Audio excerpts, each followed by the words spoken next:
अस्सलाम वालेकुम students, वाइटलाइज्ड educational hub 2026 और इसके ज़ेरे तमाम आज 18 जुलाई और हमारा इंग्लिश ग्रामर का पहला ऑनलाइन सेशन है अपने स्टूडेंट्स के साथ। और हम बात कर रहे हैं जनाब ज़ाहिर है कि ग्रामर के हवाले से पिछले लेक्चर में और पिछले वीडियो के अंदर हमने कुछ ग्रामर पोर्शंस को डिस्कस किया था और अगेन हम इन ग्रामर पोर्शंस को इंशाल्लाह लेके चलेंगे। यहाँ पर अभी हमारे पास जो सामने कुछ MCQs हैं उसमें से मैं 2 से 3 MCQs को लेके चलूँगा। इनफैक्ट बल्कि मेरे पास सामने 3 MCQs हैं सिमिली, पर्सोनिफिकेशन और मेटाफर के हवाले से। और ये जाहिर है कि बहुत इंपॉर्टेंट चीज़ है। जैसा उर्दू के अंदर अगर आप देखें तो आपको तशबीह, इस्तारा, कनाया और ये चीज़ें आपको पता है कि ज़रूरी होती हैं और इसके हवाले से MCQs बनते हैं। सो जनाब अभी हम इसी चीज़ को लेके चल रहे हैं और देखते हैं कि जनाब अभी कौन कौन से सवालात हैं, साथ साथ क्वेश्चंस हैं। मैं साथ साथ स्टूडेंट्स के साथ भी इन टच हूँ और उस चीज़ को देख रहा हूँ और मेरे पास मोबाइल फ़ोन भी है साथ में और मैं ज़ाहिर है कि उसमें क्वेश्चंस वगैरह भी ले रहा हूँ स्टूडेंट्स के, जो ज़ाहिर है कि उस हवाले से चलेंगे। सबसे पहले मैं आपसे ये गुजारिश करता चलूँ कि जो अंग्रेज़ी ग्रामर है वो याद रखिएगा कि MCQs के पॉइंट ऑफ व्यू से तो 100% इम्पॉर्टेंट है। इसके अलावा ये है कि अगर आप दूसरी चीज़ों को साथ साथ लेके चलें तो इसमें फिर एसेज आ जाते हैं। ये सेकंड ईयर के हवाले से बात हो रही है क्योंकि ये सेशन सिर्फ और सिर्फ सेकंड ईयर के स्टूडेंट्स के लिए। और आज मेरे साथ 5 स्टूडेंट्स मेरे साथ कनेक्टेड हैं और मैं साथ साथ उनके क्वेश्चंस वगैरह भी देख रहा हूँ कि अभी ज़ाहिर है जो क्वेश्चन जिस हिसाब से आएंगे एवरी 5 मिनट्स हम क्वेश्चन लेंगे इंशाल्लाह, फिर उस क्वेश्चन के ऊपर काम करेंगे। अभी मैं आपको 3 MCQs भी साथ साथ कराऊंगा और आई होप कि इस दौरान कोई ना कोई हमारे पास क्वेश्चन भी आ जाएगा। स्टूडेंट्स भी हमारे साथ इन टच हैं।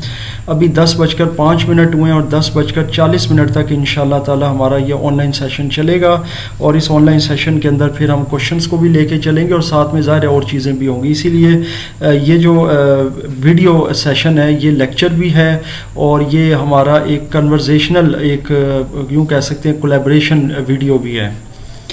तो ये चीज़ हम साथ साथ कर रहे हैं। अभी मेरे पास एक सवाल आया है कि what is the difference between simile and metaphor.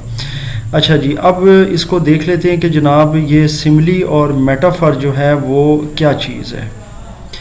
देखिए इसको मैं उर्दू के हिसाब से अगर आपको बताऊं तो सिमिली जो है ना वो है एक चीज़ जो किसी एक इंसान में या किसी और चीज़ के अंदर जो कैरेक्टरिस्टिक या उसकी क्वालिटी पाई जाती है उसको दूसरे के साथ कंपेयर करना और जिसके अंदर लाइक आ जाए। जैसे कि हम कहते हैं कि he is like a star, वो एक सितारे की तरह है, तो ये एक सिमिली कहलाती है। इसको तशबीह भी कहते हैं। जबकि मेटाफर जो है वो उर्दू में इस्तारा कह सकते हैं, यानी उर्दू की ग्रामर में यानी उर्दू के जो कवायद हैं उसमें आप उसको इस्तारा पढ़ते हैं। और वो क्या होता है जनाब, वो आपको भी पता है कि जो हम एज इज़ एक वर्ड होता है ना और उसको हम बयान कर देते हैं किसी के लिए, लेकिन उसमें तशबीह का ताल्लुक़ नहीं होता। जैसा कि हम कहते हैं कि वो तो शेर है। अब मैंने ये नहीं कहा कि वो शेर की तरह बहादुर है, मैंने सिर्फ एक लफ्ज़ बोल दिया और वो लफ्ज़ उसको करेक्टराइज़ कर रहा है कि जनाब ये जो शेर का लफ्ज़ बोला गया है ये बहादुरी के लिए बोला गया है, एक जुर्रत और ताकत के लिए बोला गया है कि वो तो शेर है।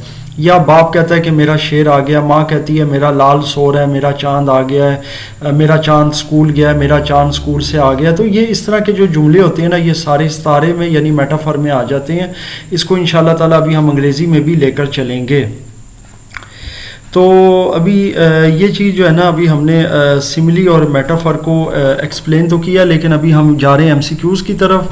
जैसे ही ये सेशन हमारा कंप्लीट होगा, रिकॉर्ड होगा, तो ये अपलोड हो जाएगा और अपलोड होने के साथ ही इंशाल्लाह ताला आपको अपने तमाम क्वेश्चंस के आंसर मिल जाएंगे। एक क्वेश्चन जो है ना वो सिमिली और मेटाफर का वो मैं अभी आंसर कर चुका हूँ और अभी मेरे सामने जो MCQs हैं वो भी इसी से रिलेटेड हैं जो कि आप डेफिनेटली इसको देख सकते हैं।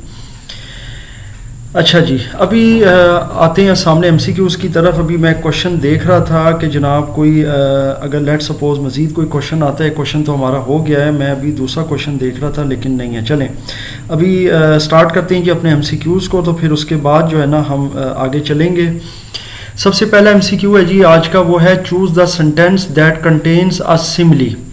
एक यहाँ पर अब आपके सामने जो 4 सेंटेंसेस हैं, इनमें से वो सेंटेंस आपने चूज़ करना है जिसमें सिमिली है, यानी तशबीह की बात हो रही है। तो चलो देख लेते हैं जी इसमें किस तरह के सेंटेंसेस हैं। अगर ए में हम देखें तो है life is a roller coaster of emotions.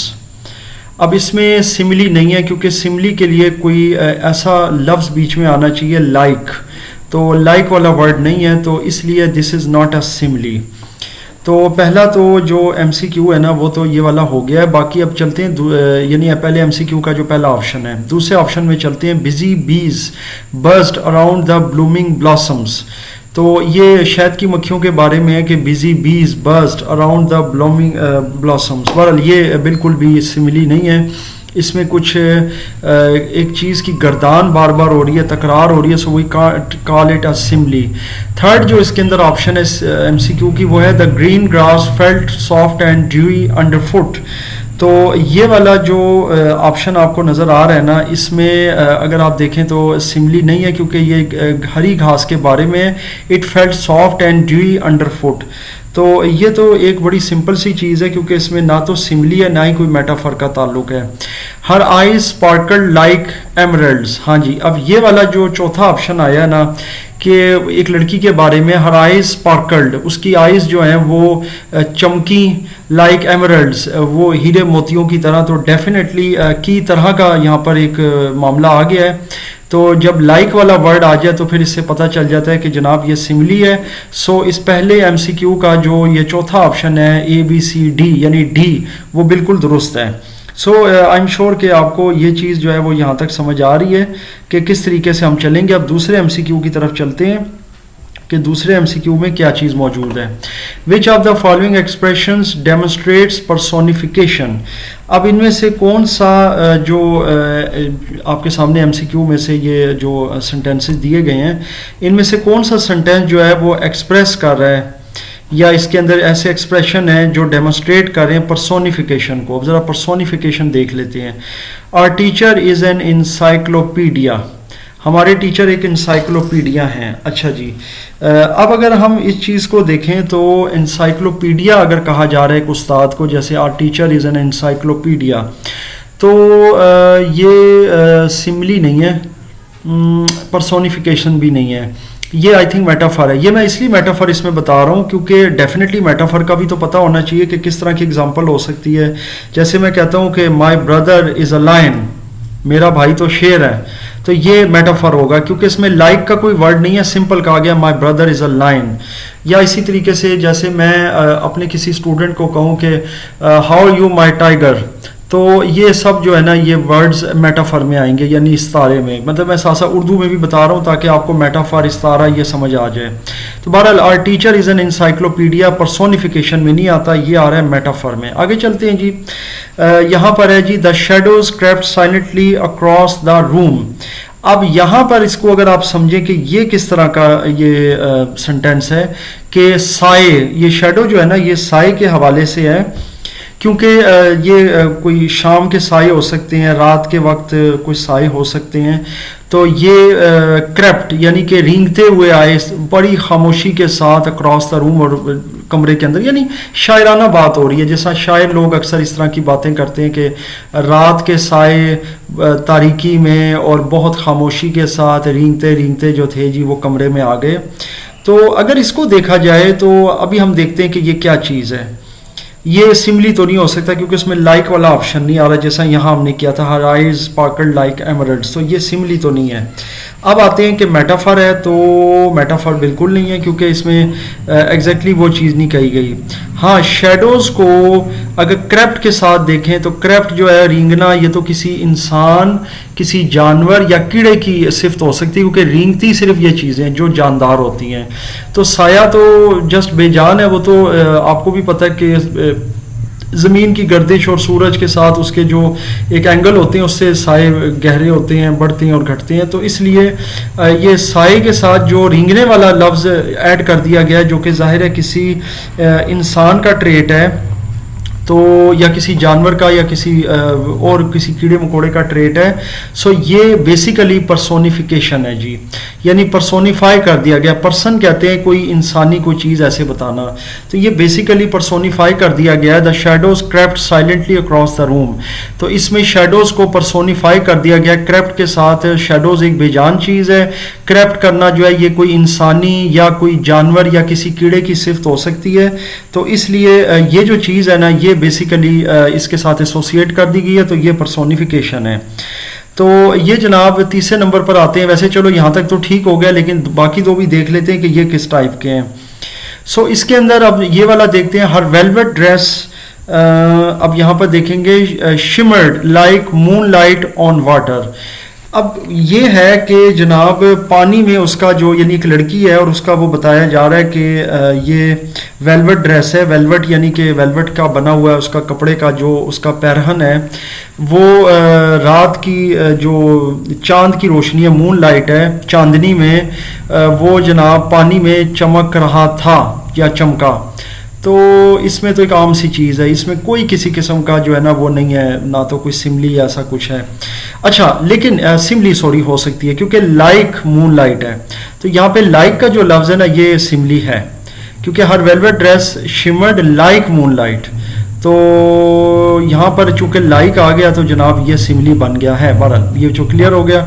The soft glow of the candle, यानी मोमबत्ती का जो एक बहुत हल्का सा शोला जो है, इल्यूमिनेटेड द डार्क रूम, उसने कमरे की तारीकी को ख़त्म कर दिया या उसे रोशन कर दिया। तो ये काम सा जुमला है, इसमें पर्सोनिफिकेशन, मेटाफर या सिमली नहीं है। सो यहाँ तक तो आई एम श्योर ये चीज़ क्लियर हो रही है। अभी मेरे पास मज़ीद भी क्वेश्चंस आ रहे हैं, तो मैं उनको भी साथ साथ देखता हूँ कि क्या है और फिर उनको लेकर चलते हैं, क्योंकि मैं आपको जैसा कि बताया कि मैं इस वक्त कोलैबोरेशन में हूँ, तो ये सारी चीज़ों को अभी हमने देखकर चलना है। तो जनाब अभी हम ये वाला क्वेश्चन देख रहे हैं, why do poets use poetic devices instead of simple language. हाँ जी, ये एक सवाल मेरे पास आया है कि जो पोइट्स होते हैं, शायर होते हैं, ये पोइटिक डिवाइसेस जो हैं वो क्यों यूज़ करते हैं इंस्टेड ऑफ सिंपल लैंग्वेज, यानी कि एक सिंपल ज़बान की बजाय वो शायराना ज़बान क्यों इस्तेमाल करते हैं। देखें उसके कई रीज़न्स हो सकते हैं। अगर हम बात करें ना उस हवाले से कि जनाब वो क्यों इस तरीके से ये करते हैं और उनकी क्या ये आदत होती है कि वो मुश्किल अल्फाज यूज़ करते हैं, पोइटिक डिवाइसेस यूज़ करते हैं, लेकिन वो एक आम ज़बान क्यों नहीं यूज़ करते। याद रखिए कि जो शायर होता है ना, उसका एक सबसे बड़ा प्रॉब्लम ये होता है कि उसने काफ़िए को, रदीफ़ को जो है ना लेकर चलना होता है। और शायरी का यानी जो उसके अंदर शेर होते हैं ना, जिसको हम कहते हैं पोइटिक लाइंस अंग्रेज़ी में, तो इसका वज़न, यानी वज़न से मुराद है वेट वो नहीं होता जो वज़न आप समझ रहे हैं फिज़िकली। इसमें ये होता है कि जनाब उसने ये देखना होता है कि हर शेर की जो लेंथ है और हर शेर का जो मिसरा है वो आपस में मैच करे, और मैं जिस थीम के ऊपर मैं अपनी शायरी या पोएम कर रहा हूँ या जो भी वो नज़म लिख रहा है, तो वो बराबर होनी चाहिए और वो उसके साथ मैच करनी चाहिए। तो इन मैचिंग के हवाले से वो बहुत सारे वर्ड्स लेके आता है, और जब भी वो सोच रहा होता है, क्योंकि ये चीज़ें सारी थिंकिंग से होती हैं, तो फिर वो बहुत सारे वर्ड्स इधर उधर से उठा के, जैसे कि आपको पता है ये मेटाफर, सिमली वगैरह, पर्सोनिफिकेशन, वो सब चीज़ें लेकर आता है। वो बेजान चीज़ों को बाज़ औक़ात जानदार चीज़ों से तशबीह देता है, उनके साथ मिलाता है, और फिर वो बाज़ औक़ात किसी की खूबसूरती को चाँद से मिला देता है, कभी किसी की खूबसूरती को वो किसी जानवर से भी तशबीह दे देता है। इनफैक्ट ये भी कई शायर करते हैं। तो ये सब चीज़ें जो है ना, ये यूँ कह लें कि एलिमेंट्री होती हैं शायरों के लिए, और वो इसके लिए ज़ाहिर है कि वो इसीलिए पोइटिक डिवाइसेस यूज़ करते हैं इंस्टेड ऑफ सिंपल वर्ड्स। क्योंकि अगर यही चीज़ें सिंपल वर्ड्स में की जाएं, जैसे अभी मैं आपको एक ज़रा आपके साथ गुफ्तगू कर रहा हूँ, मैं लेक्चर बना रहा हूँ, तो मैं सिंपल वर्ड्स में कर रहा हूँ। अगर मैं इसमें पोइटिक डिवाइसेस यूज़ करना शुरू कर दूंगा तो आप बोर भी हो जाएंगे और आपको समझ भी नहीं आएगा। तो हर याद रखिएगा, जो सिन्फ होती है ना, जो एक कह सकते हैं लिटरेरी जो टर्म होती है, उसकी अपनी खूबसूरती और अपनी रिक्वायरमेंट होती है। तो जो पोइट्री है उसकी जो खूबसूरती है, जो ये कह सकते हैं रिक्वायरमेंट है, वो पोइटिक डिवाइसेस या ये इस किस्म के मुश्किल अल्फाज हैं जो ज़ाहिर शायर यूज़ करते हैं। अच्छा जी, अभी हम देखते हैं जी अगला क्वेश्चन क्या है। अभी मुझे एक दो क्वेश्चन और मिले हैं, तो वो मैं डेफिनेटली देख लेता हूँ कि क्या मामलात हैं। सवाल ये कि how can the same poetic device create different meaning in different poems. हाँ जी, देखें ये जो सवाल है ना, इसका बहुत आसान सा जवाब है कि अगर मैं ये हाउ को हटा दूं ना, हाउ और कैन को, बल्कि दी को भी मैं हटा देता हूँ इस सवाल में से, तो सिंपल रह जाएगा कि same poetic devices create different meanings in different poems just because different poets have different concepts and different imagination. क्योंकि ये याद रखिएगा कि ये जो आपकी एक पोएटिक डिवाइसेस होती हैं और पोइट्री होती है ना, इसका ताल्लुक होता है इमेजिनेशन से। और बिल्कुल ये जैसे कि आप यूं कह लें कि चांद है, मैं आपको सिंपल एक पोएटिक टर्म में लेके जाता हूँ चांद की तरफ, ठीक है, मून की तरफ। तो हर शायर ने चांद को एक डिफरेंट तरीके से यूज़ किया है। मोस्टली उसको जो है ना वो अपने महबूब की खूबसूरती से उसको जो है ना वो मिलाया जाता है। लेकिन याद रखिएगा कि उसकी जितनी भी एक शायर की, इवन एक शायर की मल्टीपल गज़लों में चांद का तस्करा डिफरेंट तरीक़ों से सिर्फ़ और सिर्फ अपनी शायरी में खूबसूरती के लिए यूज़ होता है। प्लस इसके अलावा अगर आप इन चीज़ों को देखें कि डिफरेंट पोइम्स में और डिफरेंट शायरों की, तो वो जाहिर है कि डिफरेंट तरह की वो इमेजिनेशन यूज़ करते हैं, डिफरेंट तरह का वो मोड यूज़ करते हैं। तो इसीलिए एक ही वर्ड बाज़ औक़ात या एक ही यूँ कह सकते हैं पोइटिक टर्म या डिवाइस है, वो डिफरेंट तरह का जो है ना वो फ्लेवर जो क्रिएट कर देती है। क्योंकि इमेजिनेशन और याद रखिएगा जो कॉन्सेप्ट होता है ना पोइट्री का, वो हर एक पोएम में या हर एक गज़ल में डिफरेंट होता है। तो ये चीज़ है मेन, जिसको आई एम श्योर आपको समझ आ गई है। अभी हम चलते हैं जी अपने नेक्स्ट या थर्ड एमसीक्यू की तरफ। The sentence life is a riddle is an example of, यानी कि अब हम ये देखेंगे कि लाइफ इज अ रिडल, तो ये जो है ना ये क्या चीज़ है, और ये सिमिली है, मेटाफर है, पर्सोनिफिकेशन है, या क्या चीज़ है, इसको ज़रा समझेंगे। देखें, पहली बात तो ये कि life is like a riddle. अगर ये होता है ना life is like a riddle, जिंदगी एक पहेली की तरह है। अच्छा, ये याद रखिएगा कि ये जो सेंटेंस है ना, इसको हम दो तरीकों से कर सकते हैं, यानी कि अभी मैं आपको बता देता हूँ। सबसे पहले मैं आपको बताता हूँ इसी का कि life is a riddle, life is a riddle. तो अगर सिंपल इसको ऐसे लिखा गया तो ये है मेटाफर, कि जिंदगी एक पहेली है। क्योंकि जिंदगी जो है उसको पहेली क्या दिया गया, लाइक अ रिडल नहीं कहा गया। तो अगर इसको लाइक अ रिडल कहा जाता तो फिर तो सिमली हो जाता। अब इसी जुमले को मैं अगर सिमली बनाना चाहूं तो I can make it life is like a riddle. So life is like a riddle. तो अगर आप इसको यूं कर लेंगे तो ये डेफिनेटली बन जाएगा सिमली। सो आई एम श्योर आपको ये चीज़ यहाँ तक समझ आ रही है कि ये जो है ना ये क्या चीज़ है और इसको हम किस चीज़ में मजीद कन्वर्ट कर सकते हैं। मैं साथ साथ अपने मोबाइल पे भी हूँ, इसलिए मैं माजरत चाहता हूँ, बाज़ औक़ात थोड़ा सा वो हो जाता है। सो आपने गैस कर लिया होगा कि life is a riddle metaphor है, सिमली नहीं। अगर इसके साथ लाइक लग जाता तो सिमली भी बन जाती, और बाकी पर्सोनिफिकेशन एलिट्रेशन नहीं है। सो ये हमारा कंप्लीट हो गया जी यहाँ तक MCQs वाला मामला। अब हम आगे देखते हैं और मज़ीद देखते हैं कोई क्वेश्चन, और आगे इसमें अब ये चीज़ देखेंगे कि हमारे पास मज़ीद क्या चीज़ है करने के लिए। हमारे पास है जी नावल की टर्म्स। नावल की टर्म्स को देख लेते हैं कि जो ये टर्म्स हैं वो हमारे सामने। लेट सपोज पहली टर्म आ रही है थीम। थीम क्या कर रही है जी, थीम में क्या होता है, थीम को कर लेते हैं, फिर मैं आपके साथ कैरेक्टर्स को भी डिस्कस करता हूँ, क्योंकि याद रखिएगा कि नावल्स में कैरेक्टर्स बहुत इंपॉर्टेंट होते हैं। और ये भी आपको बताता चलूँ कि 20 मिनट रह गए हैं और हमारे एक स्टूडेंट की तरफ से अभी तक कोई मैसेज नहीं आया। मैं उनका नाम नहीं लेना चाहता, फिर वो जाहिर है उनके लिए ठीक नहीं होगा। तो बहरहाल ये है कि अभी हम चलते हैं पहले थीम की तरफ, कि थीम जो है वो क्या चीज़ है और थीम कैसे काम करती है। जब तक मैं एक मैसेज फॉरवर्ड कर रहा हूँ साथ साथ, क्योंकि वो मैंने ग्रुप्स के अंदर भेजना होता है तो वो सबको चला जाता है। चलें जी, सबसे पहले नावल की थीम को समझ लेते हैं कि जनाब नावल की थीम क्या होती है और ये किस तरीके से काम करती है। Basically the theme is the general subject the story revolves around. अब यहाँ पर स्टोरी का लफ्ज़ है, यहाँ पर आप यूँ भी कह सकते हैं कि the story of the novel revolves. तो इसमें कोई ऐसा इशू नहीं है, आप इसको चेंज भी कर सकते हैं किसी हद तक, कि आप इसको स्टोरी ऑफ द नावल भी कह सकते हैं, क्योंकि हम बेसिकली नावल की कुछ चीज़ों के बारे में हम पढ़ रहे हैं इसको, तो डेफिनेटली फिर वो चीज़ ज़रा थोड़ी सी क्लियर हो जाएगी सबको। तो थीम आपको भी पता है, थीम मौजू को कहते हैं। जैसे कि हर नावल का, हर कहानी का, हर ड्रामे का कोई ना कोई मौजू होता है, कोई उसका मकसद होता है, तो वो मकसद या मौजू जो है वो थीम है जी। It often represents universal and timeless idea that are relevant in most people's lives. और ये बहुत इंपॉर्टेंट है। देखें, आप जब भी कोई नावल पढ़ते हैं तो उसमें बाज़ औक़ात ऐसा होता है, और बल्कि मैं कहता हूँ कि शायद 100% कह लें कि उसमें कहीं ना कोई ऐसा सिनारियो ज़रूर क्रिएट होता है, कोई सीन ऐसा ज़रूर होता है जो कि हमारी ज़िंदगी में होकर जा चुका होता है या हमने किसी के साथ देखा होता है, तो हम ये कहते हैं कि यार ये चीज़ बिल्कुल बात सही है, it is based on a true story. और हमें खुद लगता है, बेशक उसमें कहा भी ना गया हो, लेकिन हमें फील होता है कि यार ये ट्रू स्टोरी पर बेस्ड है। सो ये आई एम श्योर आपको समझ आ रही है। अब हम जाते हैं कि सेटिंग क्या होती है। Setting is defined simply as the time and location in which the story takes place. अब जाहिर सी बात है कि ये जो अगर आप देखें सेटिंग के हवाले से कि स्टोरी किस लोकेशन में, ये सेटिंग जो है ना ये सेट से निकला है। जिस तरह हम किसी ड्रामे का सेट लगाते हैं या किसी थिएट्रिकल कोई हम परफॉर्मेंस कर रहे हैं तो उसका ज़ाहिर कहीं ना कहीं सेट लगाएंगे, और सेट्स बहुत सारे होते हैं, याद रखिएगा।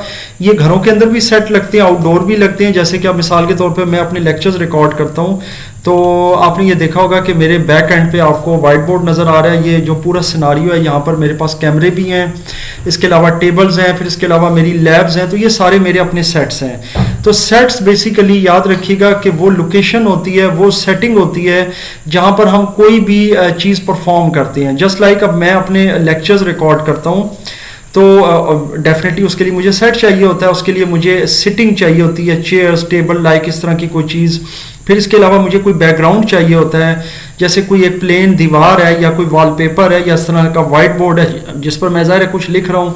अभी जैसे मैं लेक्चर रिकॉर्ड करूँ तो आपको पीछे ये ज़ाहिर सारा नज़र आ रहा होगा। तो ये चीज़ें जो हैं ये याद रखिएगा कि ये सेट कहलाती हैं, और इन्हीं सेट से निकलता है सेटिंग। और सेटिंग ज़ाहिर क्या होता है जनाब, सेटिंग जो होता है ना वो होता है आपकी लोकेशन के हिसाब से, क्योंकि बहुत सारे ड्रामे जब शूट होते हैं ना याद रखें तो वो फिर आउटडोर जाते हैं। अभी मैं साथ साथ ये मैसेजेस भी ये फॉरवर्ड कर रहा हूँ साथ साथ, और वो इसको मैं देख रहा हूँ। अभी मेरे पास एक मैसेज आया है, और क्या है जी इसके अंदर, मैं फिर आपके साथ शेयर करता हूँ। How does the plot help develop the main idea of the story. जी बिल्कुल, अभी ये मैं करवा रहा था। प्लॉट जो है ना वो याद रखिएगा, प्लॉट या आइडिया वो तकरीबन मिलता जुलता है।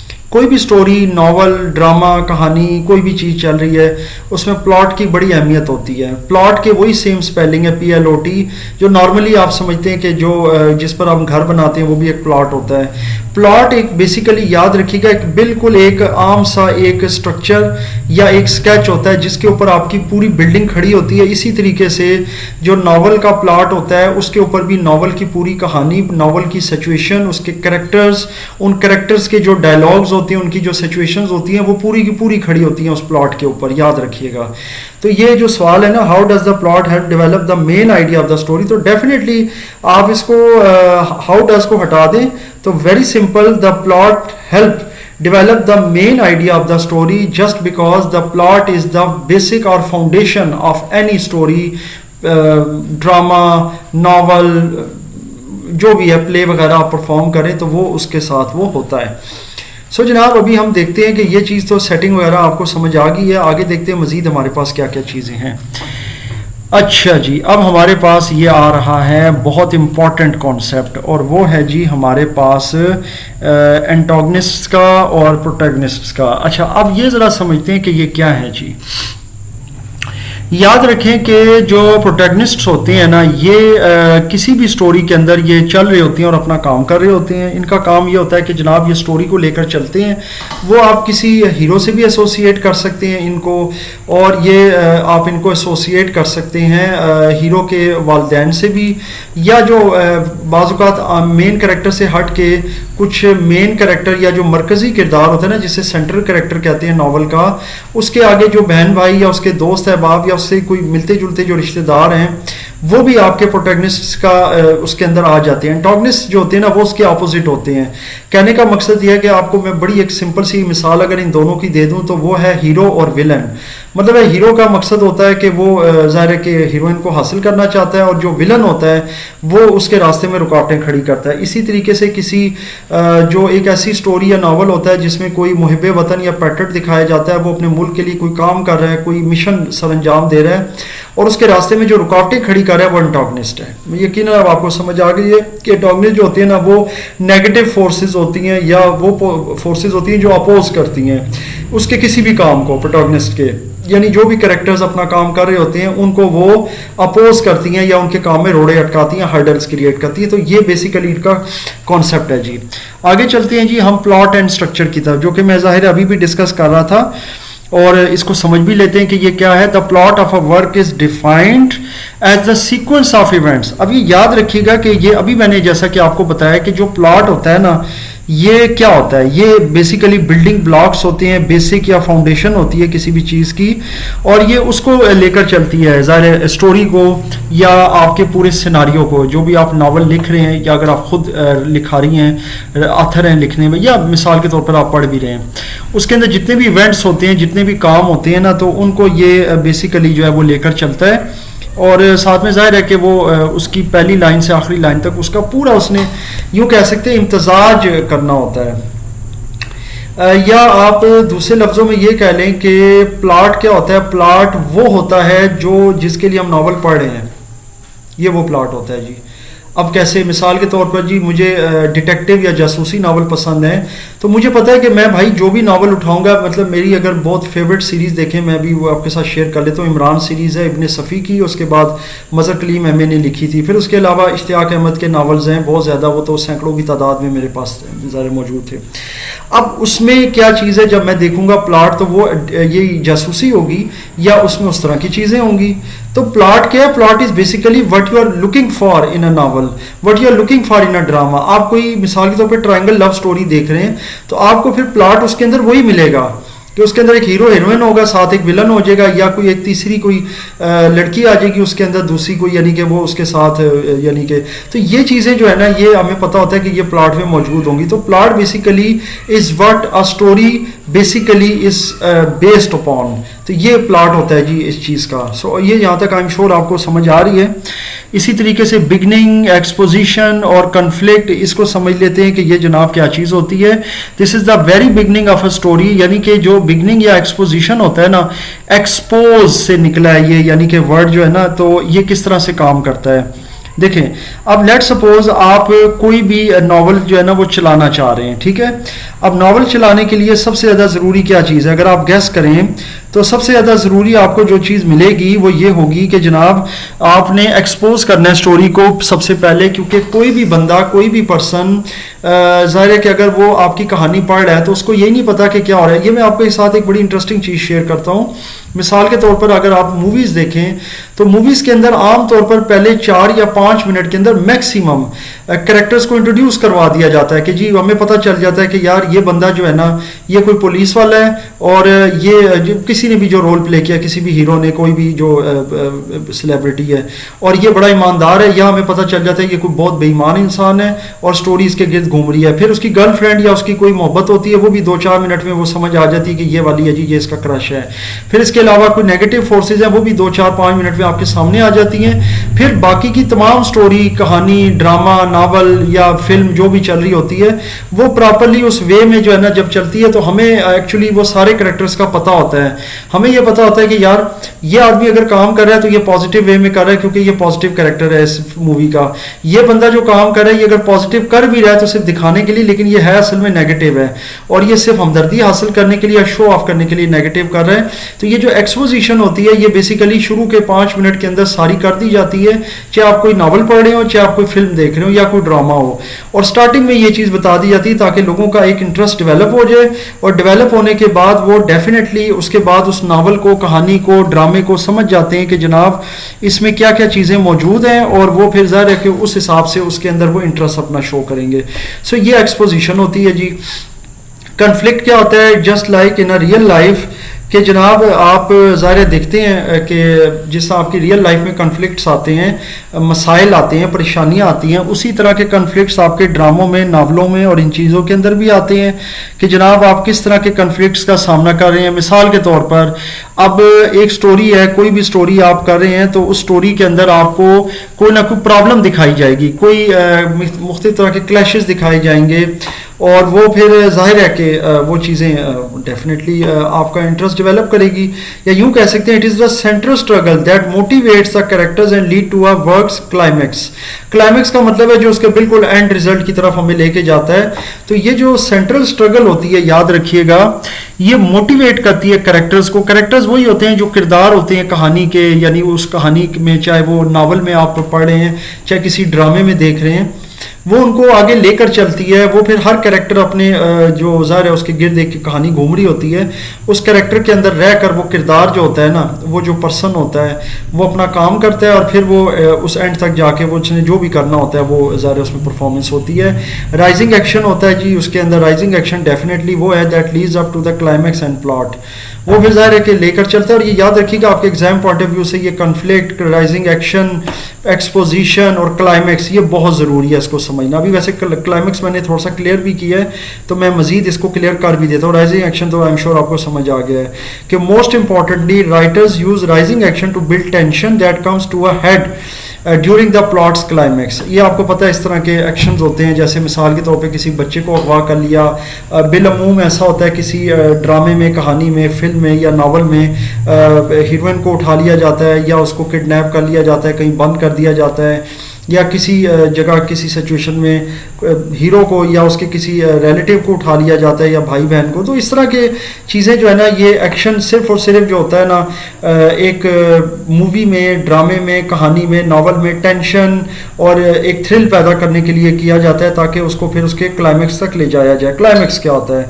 क्लाइमैक्स जो होता है ना, basically it is the plot, और ये वो प्लॉट होता है जो कि हमें एग्जैक्टली लेके जाता है कि what is the final outcome of that particular novel, story और ड्रामा, वट एवर जो भी आप देख रहे हैं, तो उसका वो क्या होता है। तो ये उस तरफ लेके हमें जाएगा और ये उसी चीज़ को फिर ज़ाहिर है कि वो डेफिनेटली क्लाइमैक्स से समझ लें एंडिंग है, ठीक है ना।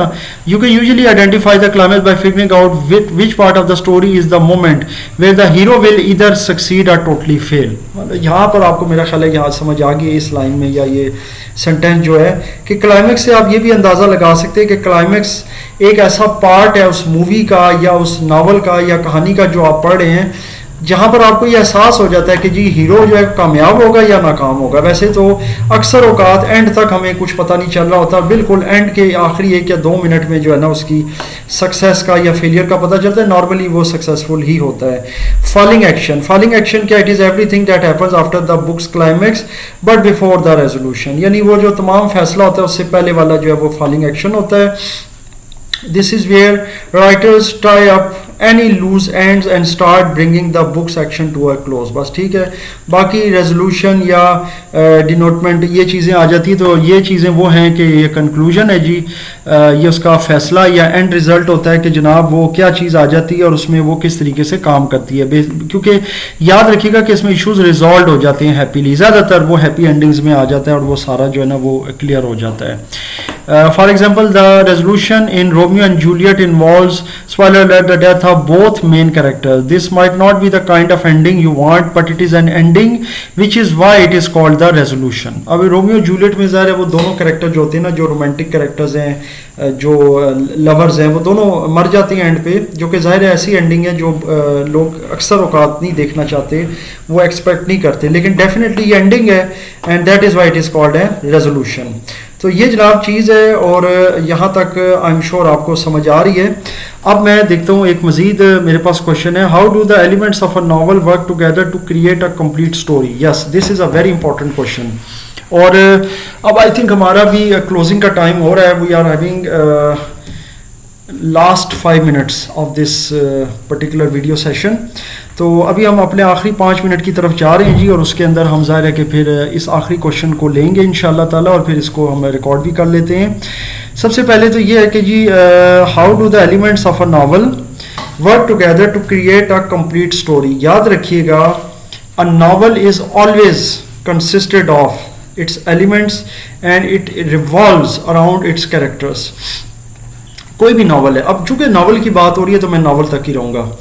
नावल के याद रखिएगा कि जितने भी कैरेक्टर्स होते हैं, चाहे वो मेन कैरेक्टर हो चाहे वो नॉट सो मेन हो, यानी कोई बहुत ज़्यादा मेन ना हो, डेफिनेटली नावल की जो स्टोरी होती है वो अपने कैरेक्टर्स के गिर्द घूमती है। नंबर 1, यानी it revolves around its characters. अब कैरेक्टर्स कहाँ घूमते हैं जी? ऑब्वियसली प्लॉट के गिर्द। प्लॉट आपने क्रिएट किया हुआ है कि ये एक मिसाल के तौर पे जैसे मैंने पहले बताया डिटेक्टिव नावल है, एक डिटेक्टिव या इस तरह का सस्पेंस टाइप नावल है और उसके अंदर एक्शन है, थ्रिल है और वो जासूसी है। तो फिर जो नावल्स होते हैं वो भी इस तरह की सिचुएशन से गुजर रहे होते हैं, उसमें एक दो जासूस होते हैं, एक दो चार पुलिस वाले कैरेक्टर्स होते हैं, एक दो ज़रा थोड़े से डरे डरे कैरेक्टर्स होते हैं, दो चार उसमें क्रिमिनल्स होते हैं इस तरह के। तो वो सब अपने अपने कैरेक्टर्स में घूम रहे होते हैं। तो कैरेक्टर्स जो होते हैं ना वो प्लॉट के गिर्द घूमते हैं या थीम्स के गिर्द। इसी तरीके से फिर उसके बाद जो मैंने अभी एक्सपोजिशन आपको बताई है, तो एक्सपोजिशन इज़ आल्सो इम्पॉर्टेंट, क्योंकि शुरू के एक दो सफ़ों में आपको वो आइडिया हो जाता है नावल का कि ये नावल बेसिकली जो है वो क्या कंसिस्ट कर रहा है, किस स्टोरी के ऊपर है, क्योंकि शुरू में ज़ाहिर है जो चीज़ें आपको बताई जाती हैं पहले 2-4 पेजेस में आपको क्लियर हो जाती हैं। कुछ नावलों में शुरू का एक पेज दिया हुआ होता है, उसके ऊपर कैरेक्टर्स का पूरा इंट्रोडक्शन होता है कि जी ये कैरेक्टर है और ये इस तरह का है, नेगेटिव है, पॉजिटिव है, किस तरह का कैरेक्टर है और सारा कुछ है। फिर इसके अलावा जी एक्शन है, राइजिंग एक्शन है, फॉलिंग एक्शन है, क्लाइमैक्स है। ये सब चीज़ें ज़ाहिर है कि नावल की बहुत इंपॉर्टेंट जो है ना वो कह सकते हैं एलिमेंट्स हैं और उसके जो पार्ट्स हैं, क्योंकि इसके बगैर कोई भी नावल कंप्लीट नहीं होता। अगर किसी नावल की एंडिंग ना हो, चाहे वो हैप्पी है, चाहे वो सैड है, चाहे वो अनएक्सपेक्टेड है, जैसे कि मिसाल के तौर पर हम एक्सपेक्ट कर रहे होते हैं, अभी रोमियो जूलियट का हमने पढ़ा है, तो आप ये एक्सपेक्ट कर रहे हैं कि चले जी रोमियो एंड जूलियट जो है वो आपस में मिल जाएंगे, उनकी शादी हो जाएगी, जबकि ऐसा नहीं हुआ, दे बोथ डाइड। तो ये डेफिनेटली अगर एक बंदा फर्स्ट टाइम पढ़ रहा है तो ज़ाहिर अगर मैंने भी फर्स्ट टाइम जब पढ़ा है तो मेरी अनएक्सपेक्टेड है, तो लेकिन बेशक अनएक्सपेक्टेड है but it is an ending, so मुझे इसको एक्सेप्ट करना होगा किसी भी कॉन्टेक्स्ट में। और जिसने लिखा है वो ज़ाहिर है उसने अपने कॉन्टेक्स्ट में लिखा है, उसने अपने एंगल से लिखा है, अपने इमेजिनेशन से लिखा है, उसका अपना एक थीम था।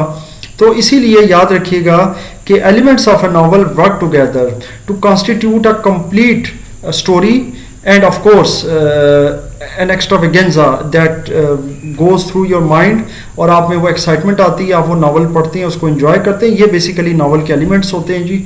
और मज़ीद देख लेते हैं, 2 मिनट मेरे पास मौजूद हैं एंड लास्ट 2 मिनट्स में भी मेरे पास अभी एक स्टूडेंट है मेरे, उनकी तरफ से कोई मैसेज कोई क्वेश्चन नहीं आया, मुझे नहीं पता उनको सब समझ आ गया कि नहीं, क्योंकि मैं ये बात आपसे ज़रूर शेयर करना चाहूँगा कि जनाब अगर आप क्वेश्चन नहीं करते तो वो हमारे पुराने टीचर्स भी यही कहते थे कि जनाब अगर आप सवाल नहीं ना करते तो इसका मतलब ये होता है कि या तो आपको सब कुछ समझ आ गया या आपको कुछ भी समझ नहीं आया। तो मतलब अब मैं फ़िलहाल तो कुछ एक्सपेक्ट इसमें नहीं कर सकता।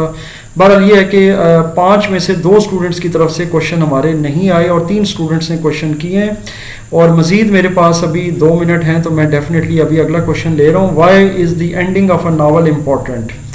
अच्छा जी, अब देखते हैं कि नावल की एंडिंग क्यों इम्पॉर्टेंट है। ये मैंने अभी भी थोड़ी देर पहले इसका जवाब दिया है जी, कि याद रखिएगा कि a novel without ending is definitely is not a novel, is not a story.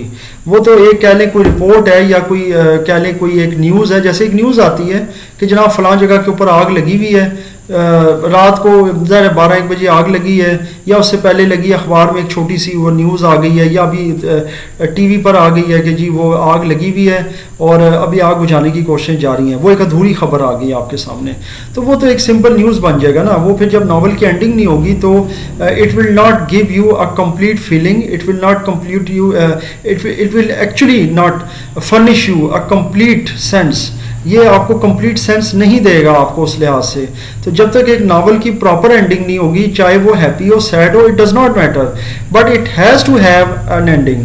तो इस सवाल का जो जवाब बनता है ना जी, वो ये बनता है कि the ending of a novel is very important just because to give you a complete sense, to give you a sense of completion. कि आप एक नावल पढ़ते हैं तो एटलीस्ट आपको कुछ उसमें से मिला है, चाहे वो एक डिटेक्टिव नावल है और उसके अंदर उसका इवन मेन कैरेक्टर जो है ना वो मारा गया एंड के ऊपर, या उसने अपनी जान दे दी है मुल्क को कौम के लिए, तो वो डेफिनेटली वो उसके लिए एंडिंग इंपॉर्टेंट है, चाहे वो हैप्पी है चाहे वो सैड है। आप एक्सपेक्ट कर रहे थे कि वो उसे बचना चाहिए था उसे ये, लेकिन वो ऐसा नहीं हो सका। तो ये कि ये इंपॉर्टेंट है। एक और क्वेश्चन है, how does the conflict create interest for the reader? अच्छा, अब ये बड़ा इंटरेस्टिंग क्वेश्चन है कि how does the conflict create interest in the reader. तो याद रखिएगा कि जो कन्फ्लिक्ट होता है ना, यानी कि एक टसल होती है, ये जो रीडर होता है पढ़ने वाला, जैसे कि मैं अब एक नावल पढ़ रहा हूँ, एक कहानी पढ़ रहा हूँ और मेरे अंदर कोई इंटरेस्ट डेवलप होगा तो वो डेफिनेटली कन्फ्लिक्ट से होगा। कन्फ्लिक्ट क्या होगा? जो कि जाहिर है कि अपोजिंग फोर्सेस के दरमियान होगा। यानी कि good forces and evil forces, hero and villain. तो ये चीज़ें डेफिनेटली हैं। अगर मैं कोई ऐसा नावल पढ़ रहा हूँ जो पेट्रोटिज़म के ऊपर है, हुब्बुल वतनी पर है, तो फिर मैं दुश्मन मुल्क के कोई जासूस हैं और उनकी जो फोर्सेस हैं उनका अपने मुल्क के जो जवान हैं और जो मुहिब्बे वतन हमारे माशाल्लाह फ़ौजी जवान हैं उनके साथ एक टकराव और उनका आपस में मुकाबला, उसको मैं देखूंगा और फिर उसको मैं ज़ाहिर है कि उससे मैं फिर वो चीज़ें लेके चलूँगा। तो कन्फ्लिक्ट इसलिए रीडर के अंदर एक इंटरेस्ट डेवलप करता है और ये डेफिनेटली बड़ा ज़रूरी होता है जी।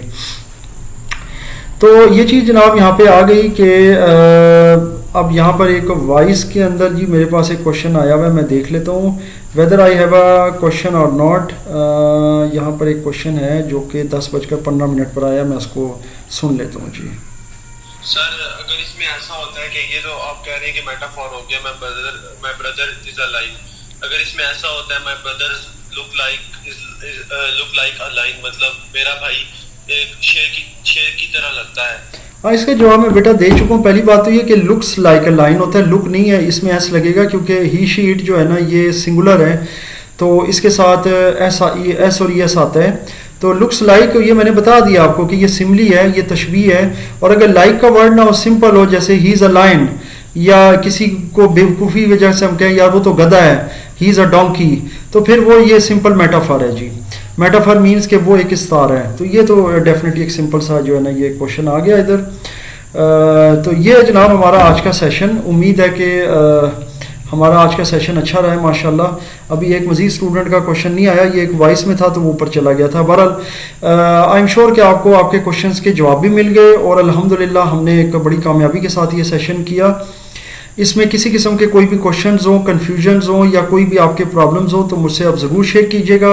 कल इंशाअल्लाह ताला इसी टाइम पर हम अगेन एक सेशन और लेंगे। कल 19 तारीख़ है, 19 जून 2026 और कल जुमे का दिन है जी। फिर आगे हफ्ता एतवार मज़ीद 2 दिन है, तो मेरी कोशिश है कि मैं डेली एक ऑनलाइन सेशन लूँ इंग्लिश ग्रामर का, सेकंड ईयर का। कल इंशाअल्लाह ताला मज़ीद 2 से 3 स्टूडेंट्स को मैं शामिल करूँगा। तो इस दौरान आपके मज़ीद कोई क्वेश्चन हो, कन्फ्यूजन हो तो मुझसे ज़रूर शेयर कीजिएगा।